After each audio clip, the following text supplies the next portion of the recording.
What's up, everybody? Welcome to episode number 32 of the Week in Review. My name is Sean. On this week's show, we're going to talk about 2 limited edition items, 1 movie, and we'll look forward to this week's new releases.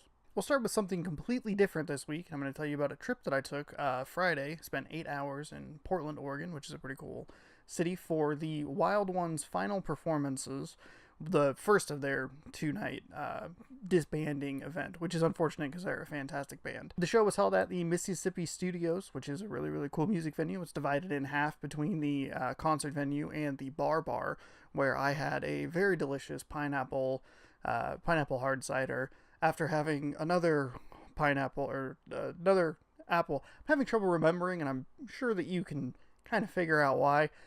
Apple cider at the first place, pineapple cider at the second place, a little on the tipsy side. Anyway, the first couple bands that went and performed weren't super great overall. One of them, the first band, was, I can't remember what they're called, but they are one of the worst things I've ever seen. The music wasn't interesting, it had video accompaniment, and it just felt kind of pretentious and weird to just be weird.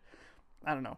I enjoyed the second act, even if the music was a little kind of samey throughout, but I thought that the lead performer had more energy and was more interesting on stage than the predecessor. But Wild Ones, the band that I was there for, absolutely crushed it. They are a fantastic band, and they gave one hell of a performance.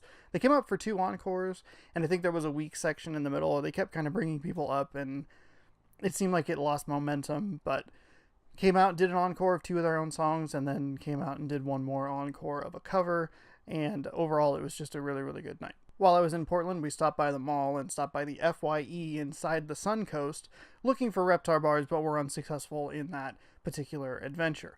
What I did come away with was an FYE exclusive Reptar pop vinyl, and what's exclusive about it, or what's different about it, the regular Reptar doesn't have anything in his hands. On this one, he's holding a bowl of cereal and a spoon, and if you're an eagle-eyed viewer of the show and you can see over my right shoulder, the bowl and spoon are flipped in the hands. So I don't know which one's canon, so I didn't look that up, but make it up on your own. But I picked this up. This was pretty cool. And I was also able to pick up the convention exclusive Skeeter Valentine from Doug. It's tremendously unfortunate that Skeeter Valentine was relegated to being a convention exclusive. He's a very important part of the show. The regular 3 that you can find very easily are Doug Funny, Patty Mayonnaise, and Pork Chop. You can also find Quail Man and Quail Dog, which I believe you can see up here, maybe? Is he out of frame? No, he's right there. Right. Whoop, where is it? Nope. Hold on. Finger. Right there. Nope. I'm moving over, but not moving. Right there. No, right there. Quail Man and Quail Dog are right. Oh, there you go. That's perfect. Good job, Sean. Quail Man and Quail Dog are right there. They're exclusive to Hot Topic, and I was able to pick them up. It's unfortunate that Skeeter was, like I was saying, it sucks that he was relegated to being a con exclusive, but I'm glad I was able to pick it up. I really like Skeeter Valentine. He's a great character and a very important part to the show, and I think he should have been one of the original 4, and they should have picked somebody like BB or his sister or Roger Klotz to be a convention exclusive. A character that I don't think a lot of people would miss, but collectors would probably enjoy hunting down. And it gets onto a larger point of, I like pop vinyls, but they're a huge pain in the ass to find.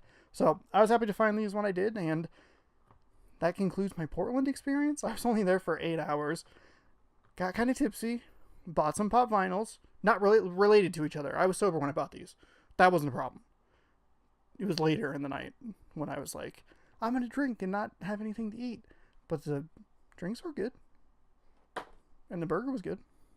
And Wild Ones killed it. So, there you go. Sean's Adventures in Portland. Next up on this week's show is the Deadpool 2 Extended Cut. I talked about it last week when it was coming out on Blu-ray, and I actually went and picked it up on 4K Deluxe Edition Steelbook Best Buy exclusive Blu-ray, and I actually watched the movie. What a surprise. I said something one week and then was like, I'll cover it next week, and then I'm actually going to cover it next week. Well, this week. Last week's next week is this week, and last week is this week's last week. Next week. Makes sense. What I'd like to do is focus on 4 scenes that were shot differently or were additional scenes that I think actually added to the overall experience of the movie. The first scene that I'm going to talk about is actually in the movie. It's just cut differently here in that it's actually not cut, which sounds super weird, but stick with me. Hopefully I'll explain it well enough so you understand. during the early portion of the film, and this is where most of the four scenes I'm going to talk about take place, are in that first quarter to half, somewhere in there, maybe third.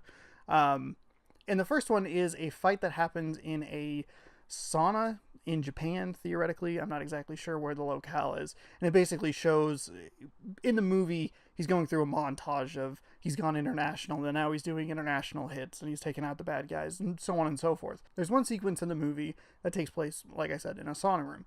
And for some reason, in this particular movie, instead of it being all chopped up and cutting between different camera angles, it's just shot in a circle. And it's really well choreographed and super interesting, and it just spins around this room and spins and spins. And it feels weird because they went through all this effort to like choreograph this fight scene and shoot it the way they did and then just not use it. And I actually prefer the one in the unrated cut because I think it's more interesting visually and it just looks cool from the way they did the cameras and from the choreography as well. So it seems weird that they were just like, nah, we're just going to chop it up and throw it in the movie and it'll be fine. Oddly enough, the other scene that's actually in the movie is a similar situation. There is, spoiler alert, a cameo by Matt Damon talking about how to wipe your butt for some reason, which is like a funny background scene as Cable enters the movie, or he warps through time and shows up in the current timeline to interact with Deadpool and all that stuff. In the movie, it's a conversation that's cut between two cameras, or two or three cameras, I can't remember exactly what, but it's cut in a way that flashes between the characters. In the unrated cut, it's a shot that starts, I'm trying to move my hand, nice and high and zooms in on the truck that's on the ground. And what's cool about this sequence is you see Cable in the background like come crashing through into the regular timeline. And it's another one of those scenes where I look at it and I'm like, this is one, like kind of a funny, silly conversation, and then you realize it's Matt Damon and you're like, what the hell is happening? But two, it's also more interesting visually, and I don't know why they didn't use it. I think it's actually better. The next two scenes are actually additional to the movie itself and extend the runtime about 15 minutes. Not these two specific scenes, but the overall cut is a little bit longer, and I didn't notice as much additional content after about the halfway mark. It felt pretty correct, quote unquote, pretty accurate to the theatrical release, with the exception of a bunch of one-liners, and we'll talk about those in a minute. The first scene I'm going to talk about is actually more backstory on Russell, aka Fire Fist. And I really like this sequence, and I think it should have been in the movie. We get to see what happens to Russell before they show up in the theatrical cut. They kind of just show up to Fire Fist having a problem and like using his powers, and he's like gotten out of the house that he's in or whatever the hell. And it's a little jarring, kind of looking back on it, is a little bit jarring. But with this, you get a little bit more context, and I think it does a good job of showing like how shitty humans are to mutants, and how sometimes, depending on the human, in this particular case, this person seems to bait the mutants into using their powers in a negative way to be able to use that as an example to push their ideas forward, to be like, mutants are bad, here's our example. But really it's him manipulating the circumstances to get the outcome he wants. What I think this does is it helps flesh out Russell a little bit so you understand why he's so frustrated. Even though like it makes sense at the end of the movie, putting this scene in the actual theatrical cut, I think would have helped go like, okay, I understand, like, this guy's a piece of shit and Russell's pissed off. I understand why he's using his powers the way he is. I also think that, it's a little dark or whatever, but it's nothing that isn't shown later in the movie. I think it just helps you care about Russell a little bit because he's kind of a dick, and in the theatrical cut, it's kind of hard to tell exactly why. And I think this helps flesh that out. The fourth and final scene I'm going to talk about takes place after Deadpool, and spoiler alert, Deadpool blows himself up. Colossus takes him back and tries to integrate him into the X-Men. And what I liked about the scene is it shows the dynamic between Deadpool, Colossus, Deadpool, and Negasonic Teenage Warhead. And I like the way the three of those characters play off each other. It's probably the best part of the first movie and was severely underutilized here in the second movie, unfortunately. And I really liked it. I thought it was a fun, interesting scene. Negasonic Teenage Warhead shows that she does not have a trust of Deadpool, regardless. Like, she thinks he's full of shit and that he's faking it just to make Colossus happy, whatever. It also sets up a joke that pays off much better later in the movie, and I won't spoil exactly what that is. But I thought all of that stuff should have been in the theatrical cut. The 2 alternate takes of the scenes that are actually in the movie and the 2 additional scenes help give it a little bit more something. Both of the scenes I really liked and would have enjoyed in the theatrical cut as well. In addition to those 4 scenes, and I'm sure other stuff, what's super great about this particular cut is that they change a lot of the one-liners that Deadpool uses, and it makes it feel fresher, so it's not like, oh, I'm just watching the same movie that has like a little bit of extra content. It feels more frequent that there's something I haven't seen in the movie, and that's really, really cool. So I think this is actually the superior way to watch Deadpool 2. There are a couple of jokes that make sense why they were cut. They probably shouldn't have even been in the unrated cut as well. They make him too much of a dick. I think what this movie does super well is that he rides that line of like, I like him, but like, shut up sometimes, and like, you're being unnecessarily a dick. But I think in the extended cut, there are a couple of times where he goes over that line and it's not super interesting. This is one of the best unrated cuts of a movie I've seen in a long time, possibly ever. And I think it's the best way to watch Deadpool 2. I think it has enough extra content and additional one-liners or changes to warrant a reviewing of the movie if you liked it.